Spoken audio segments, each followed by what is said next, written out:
100 TV news. Bharatiya Janata party రాష్ట్ర committee జిల్లా committee పిలుపు మేరకు స్థానిక సమస్యలపై బీజేపీ నాయకులు దుమ్ముగూడెం ఎంఆర్ఓ ఎండీఓలకు వినతి పత్రం సమర్పించారు. ప్రధానంగా ఇసుక లారీల వలన పాడైన దుమ్ముగూడెం ప్రధాన రహదారి మరమ్మతులు తక్షణమే చేపట్టాలని, ఇందిరమ్మ ఇల్లు పథకానికి నిధులు కేటాయించాలని, వర్షాకాలంలో పారిశుద్ధ్య చర్యలు పూర్తి చేసి రోగాలు వ్యాప్తి నివారించాలని వినతి పత్రంలో కోరారు.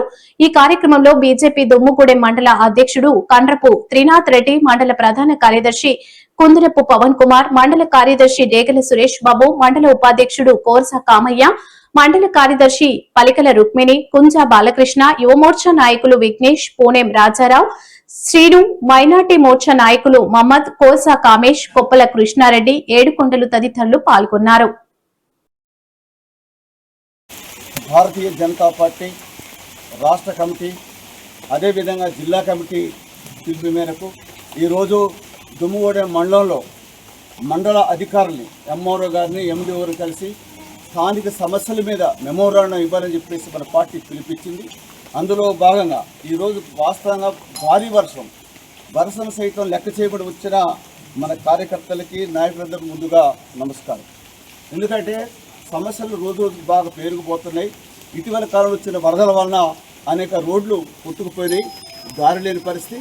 అలాగే ఇంకా చాలా సమస్యలు ఉన్నాయి. ఇప్పుడు ప్రధానంగా ఇళ్ళు ఉన్నాయి. ఇల్లు ఏంటంటే ఈ ప్రభుత్వం ఏర్పడిన తర్వాత మొదటిసారి మొత్తం సర్వే చేసి ఈ రాష్ట్రంలో 30 లక్షల మంది పేద ప్రజానీకం సంబంధించిన కుటుంబాలు ఉన్నాయి. చాలామంది ఒకే ఇంట్లో 2-3 కుటుంబాలు నివాసం ఉంటున్నాయి. కొంతమంది అద్దెకుంటున్నారు, కొంతమంది డేరలు వేసుకొని చెట్టు కింద ఉంటే పరిష్కారం పడుతుంది. వీళ్ళందరూ కూడా మేము ఇల్లు కట్టించి ఇస్తామని చెప్పారు.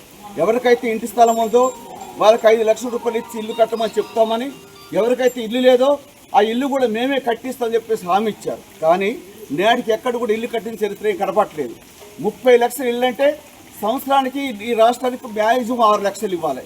6 లక్షలు ఇవ్వాలంటే కనీసం ఒక డివిజన్కి, ఒక నియోజకవర్గానికి 3,500 ఇల్లు రావాలి. ఇది 2 సంవత్సరాలు అంటే మనకి కనీసం 7,000 ఇల్లు మనకి రావాలి. ఇప్పుడు మనకి ఇచ్చింది ఎంత అండి? ఈ దుమ్ముగూడెంలో 50 ఇల్లు ఇచ్చారండి, భద్రాచలంలో 100 ఇల్లు ఇచ్చారండి, ఇక చర్ల వెంకటపురం వాయుడు 50 ఇళ్ళుగా తక్కువ ఇస్తారు. అంటే ఒక సంవత్సరంలో కనీసం 500 ఇల్లు లేదు. సంవత్సరానికి 3,500 ఇల్లు మనకి రావాలి. అంటే మనకి దాదాపుగా ఇంకా 6,500 ఇల్లు ఈ రాష్ట్ర ప్రభుత్వం బాకీ ఉంది. ఇది ఎక్కడ పోతుందండి? ఇచ్చిన పరిస్థితి ఎలా ఉందంటే 2 ఎమ్మెల్యేలు ఉన్నారు సార్ మన కాన్స్టిట్యున్సీలో. పాత ఎమ్మెల్యే, కొత్త ఎమ్మెల్యే మన వెంకటరావు గారు పార్టీ మారి కాంగ్రెస్ పార్టీకి వచ్చారు. వాళ్ళకి ఇల్లు ఇచ్చారు. వాళ్ళ ఇల్లు తీసుకొని వాళ్ళ కార్యకర్తలు గ్రూపులు ఏర్పడి వాళ్ళు కొట్టుకోవడం తప్ప నిజమైన పేద ప్రజలకు ఇచ్చిన చరిత్ర ఎక్కడ లేదు. వాళ్ళు ఒక ఇల్లు అండి వాళ్ళ కార్యకర్తలు ఇవ్వడం కోసం 50,000 తీసుకొని, 1,00,000 రూపాయలు తీసుకొని ఇల్లు కేటాయిస్తారు తప్ప ప్రభుత్వ పరంగా నిజమైన పేదవాడికి ఇచ్చిన పరిస్థితి కనపట్లేదు. అందుకని ఈ ప్రభుత్వం గట్టిగా మేము అడగదలుచుకున్నాం. రాష్ట్ర వేడిగా ఇవాళ పెద్ద ఎత్తున ఉద్యమం చేస్తున్నారు. ప్రతి మండల కేంద్రాలు కూడా ఇదే విధంగా మీటింగ్లు పెట్టేసి ఈ ప్రభుత్వ విధానం మొత్తం కూడా చెప్పడం జరుగుతూ ఉంది. అలాగే ఎన్నికల ముందు 6 గ్యారంటీలు చెప్పారండి. 6 గ్యారంటీలు 420 వాగ్దానాలు ఇంప్లిమెంట్ అయినాయా? ఈ ప్రాంతంలో ఉండే ప్రజానికానికి, రైతులకి మేము అధికారం రాగానే 2 లక్షల రూపాయలు లోన్ మాఫీ చేస్తామని చెప్పారు. చేశారంటే ఎంతమంది రైతులు చేసి ఉంటారు? అలాగే ముందస్తు ఆర్థిక సాయం ప్రతి రైతు కుటుంబానికి 15,000 ఇస్తామని చెప్పారు. అక్కడ ఇచ్చారా? అలాగే కౌలు రైతులు కూడా 15,000 ఇస్తామని చెప్పారు. వ్యవసాయ కార్మికులకి వాళ్ళ గ్రాసం కింద, వాళ్ళకి ఆర్థిక సాయం కింద 12,000 రూపాయలు ఇస్తామని చెప్పారు. ఎక్కడ ఇచ్చారండి? ఎక్కడ ఇచ్చిన చరిత్ర లేదు.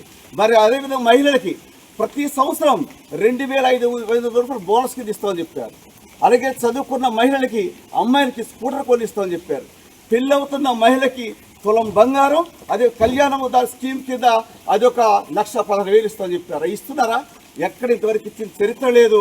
ఇది కరెక్ట్ కాదు. కేవలం మీరు ఎన్నికల కోసం, ఓట్ల కోసం తప్ప మీరు దేశాన్ని, రాష్ట్రాన్ని బాగా చేసే పరిస్థితి కనపడలేదు. వృద్ధులకండి కేసీఆర్ గారు ఉన్నప్పుడు 2,000 ఇచ్చాడు.